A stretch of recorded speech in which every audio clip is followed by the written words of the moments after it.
Bueno, ya estamos de vuelta aquí en VLM Noticias. Ayer los medios y nosotros dábamos a conocer la reactivación del ferrocarril de carga en nuestra Guatemala. Algo que bueno, han pasado, dicen, más de 10 años casi, desde el último viaje entonces que se hace en este tipo de transporte y ahora se anuncia la reactivación. Tenemos que hablar entonces de la importancia que esto tiene para el desarrollo social, el desarrollo económico de nuestra Guatemala, y para eso precisamente nosotros le damos la bienvenida a nuestro invitado. Está con nosotros Rafael Rothman, interventor de Ferrocarriles de Guatemala.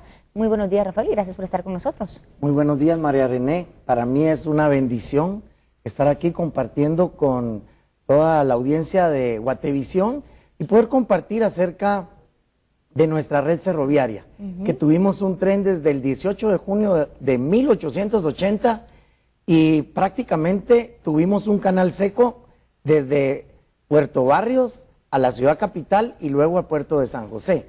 Posteriormente fue concesionado a United Fruit Company por 100 años en 1912 y luego se les quitó la concesión cuando se terminó la carretera, que Guatemala no tenía carretera de la ciudad capital al Atlántico. Claro. Entonces, cuando se finaliza la carretera que inicia el presidente Jacobo Arbenz en 1952, en el 68, cuando se finaliza la carretera, se le quita la concesión a United Fruit Company y nace FEGUA.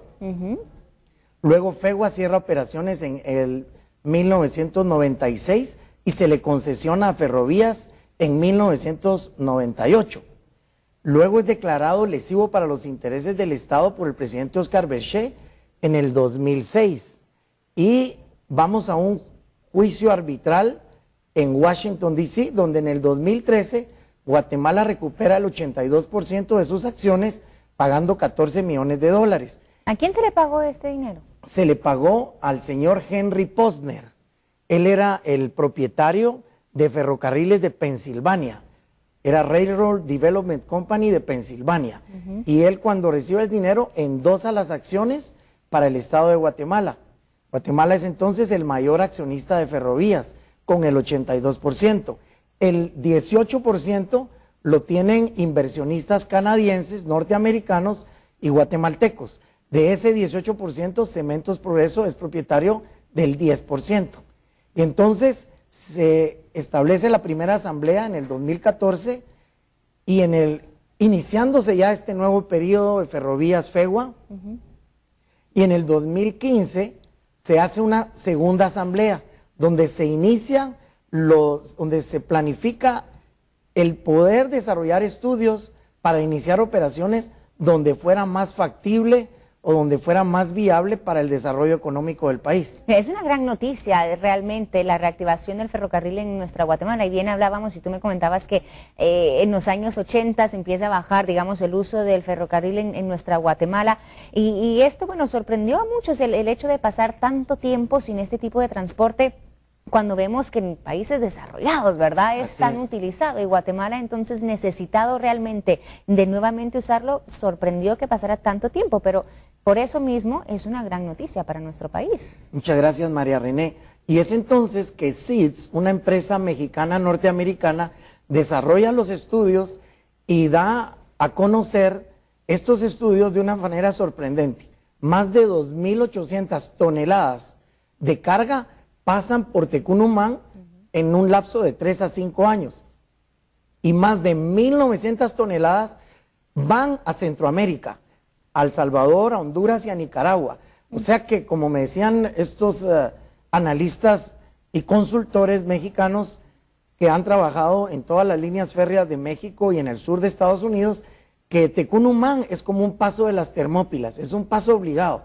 Ahí va toda la carga, no pasa por Petén, no pasa por La Mesía, no pasa por Tacaná, Tajumulco, por esas áreas de San Marcos, sino en la costa sur de nuestro país.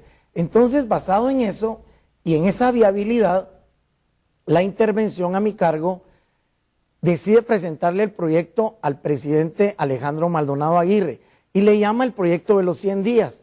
El proyecto que consiste en crear una mesa interinstitucional con los servicios para un puerto internacional ferroviario, donde está el Ministerio de Gobernación con Migración, donde está la Superintendencia de Administración Tributaria con la SAT, que es el Ministerio de Finanzas, el Ministerio de Agricultura con OIRSA, para el control fitosanitario de los productos agrícolas, y también el Ministerio de la Defensa, Relaciones Exteriores, participan en esta mesa interinstitucional.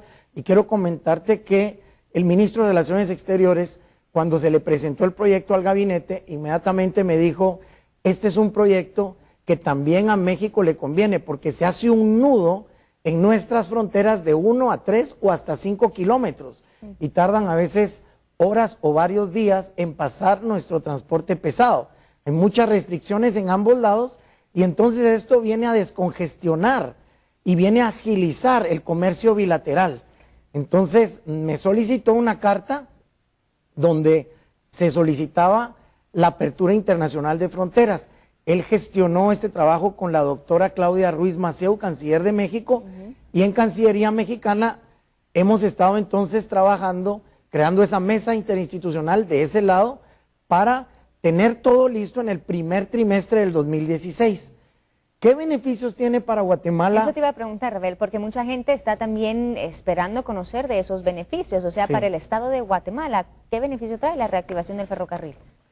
Bien, en principio, como tú lo dijiste, muchas gracias María René, el tren es desarrollo. Entonces la reactivación ferroviaria lo que nos va a traer es reactivación económica. Y básicamente para los guatemaltecos, para nuestra gente en el interior, en la costa sur, es generación de empleo. Esto va a traer generación de empleo porque en la medida que se va invirtiendo en la rehabilitación ferroviaria, cambio de rieles, cambio de durmientes, la limpieza, el chapeo, todo lo que es el trabajo de obra física, infraestructura, va a generar empleo, va a generar productividad, y esto también nos va a beneficiar como guatemaltecos. Cuando ya tengamos el tren trabajando, nos va a beneficiar en la mejora, ordenamiento y transparencia de la recaudación tributaria. Claro, te iba a mencionar, porque tú precisamente en conferencia de prensa venías y mencionabas que va a incrementar los ingresos fiscales también en nuestro país, que Sí. es un tema que estamos vigilando muy de cerca, ¿no? ¿Cómo Sí, se logra esto? Porque al tener nosotros bodegas fiscales, patios fiscales, vamos a tener más gente de la SAT pudiendo recibir las pólizas, los documentos y una agilización en el pago de estos impuestos. Entonces esto lo que genera es mayor transparencia también, mayor orden y mayor fiscalización.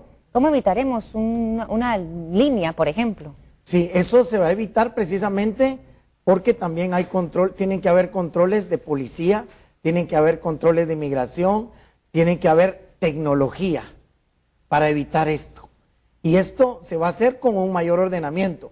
Pero ¿qué es lo que pasa actualmente? Hay mucha congestión, eso produce desorden en la misma administración. Entonces, si ordenamos, si reactivamos bien nuestros procedimientos, nuestros sistemas y le aplicamos tecnología, eso entonces nos va a dar un mayor ordenamiento y una mayor transparencia, lo cual viene a evitar que se den esos trámites engorrosos. Entonces que le digan, no, su camión no pasa si no paga tanto. No, su camión se queda aquí y se queda tantos meses. Entonces, muchas veces los transportistas, muchas veces el sector productivo tiene que caer en esas trampas como la línea, porque si no, no le van a dejar pasar su producto. Pero aquí vamos a procurar, vamos a trabajar para que el sistema mejore su recaudación fiscal ordenándolo de la mejor forma.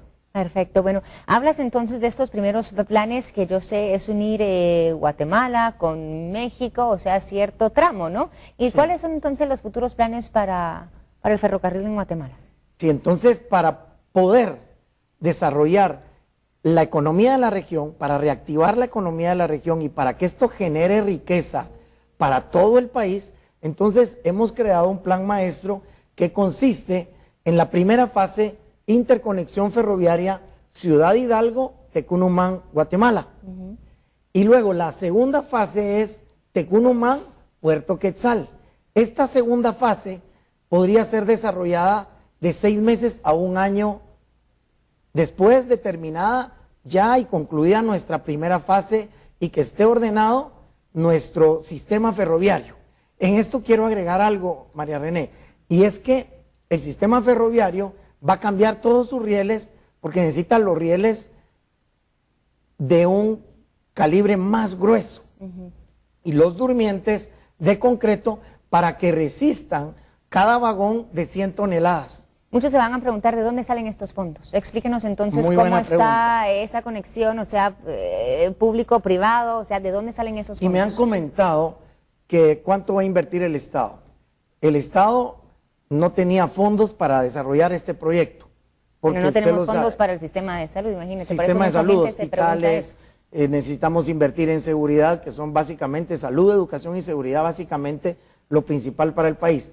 Entonces, Ferrovías, de acuerdo al laudo arbitral, quedó establecido que va a recibir los fondos de usufructos y arrendamientos que le correspondían antes a FEGUA. Entre estos, ¿cuáles estamos hablando? Entre estos, el principal es Cobigua, Puerto Barrios. Entonces recibe al mes 1.200.000 quetzales. Ese es el 4% sobre facturación de Puerto Barrios.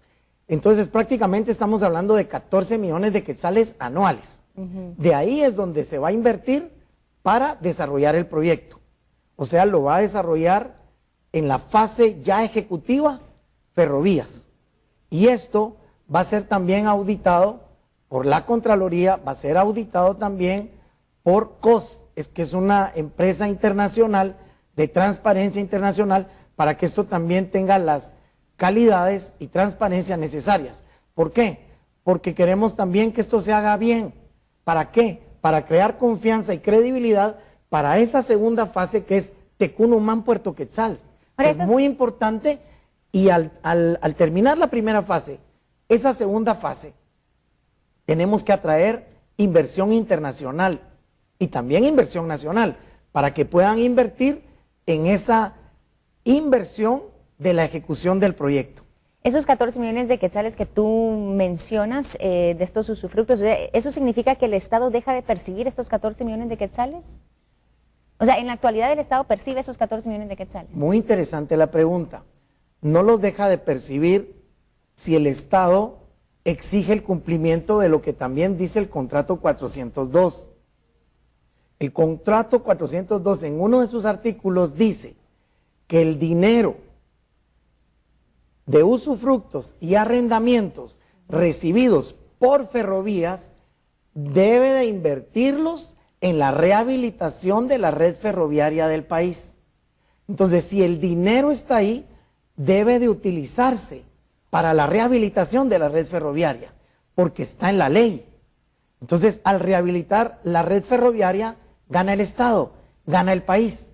Por eso es que esta es una obligación contractual de Ferrovías, que cuando FEGUA le presenta el proyecto al presidente, se lo presenta ya también en consenso con Ferrovías, porque se les hizo ver, el Estado no tiene dinero para esto, pero Ferrovías sí tiene los fondos necesarios. Entonces necesitamos el apoyo de Ferrovías, a lo cual la administradora y el gerente general de Ferrovías, la licenciada Mónica Rosales y el licenciado Maynor Castillo, accedieron a esta propuesta y a esta petición, a esta solicitud que hiciera la intervención de FEGUA, su servidor, y entonces es así como hemos echado a andar, hemos desarrollado ya el proyecto en su fase inicial.